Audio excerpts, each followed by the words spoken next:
আবহাওয়া অনুকূলে থাকায় এ বছর লিচুর ব্যাপক ফলনের আশা করছেন যশোরের বাগান মালিকরা। এরই মধ্যে প্রতিটি গাছেই মুকুল আসতে শুরু করেছে। বাগান মালিকরা ব্যস্ত লিচু গাছের পরিচর্যায়। যশোর থেকে তৌহিদুর রহমানের রিপোর্ট। গ্রামের লিচু বাগানগুলোতে মুকুল আসতে শুরু করেছে, তাই লিচু গাছের পরিচর্যায় ব্যস্ত বাগান মালিকরা।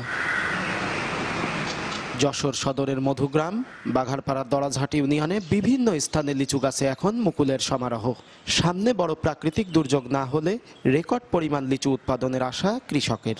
আশা করা যায় যদি পরিচর্যা ঠিকঠাক মতন করতে পারি তাহলে ভালো ফল পাবো।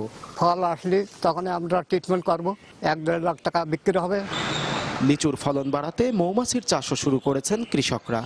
লিচুতে আসার মূল কারণ হচ্ছে এখানে পরাগায়ন বেশি ঘটে মৌমাছির কারণে, এই জন্য বাগান মালিকরা খুব ভালোবেসে আমাদের এখানে নিয়ে আসে। একবারে দেখা যাচ্ছে 10 মণ 12 মণ মধু বেরোবে।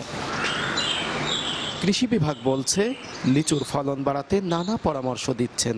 বিভিন্ন পরামর্শ দিয়ে থাকি লিচু গাছের, এবং মুকুল আসার আগে বিভিন্ন সার কীটনাশক ব্যবহার করার পরামর্শ দেওয়া হয়েছে। যশোর জেলায় গত বছর 520 হেক্টর জমিতে লিচুর আবাদ করা হয়, যা থেকে প্রায় 5126 মেট্রিক টন লিচু উৎপাদন হয়।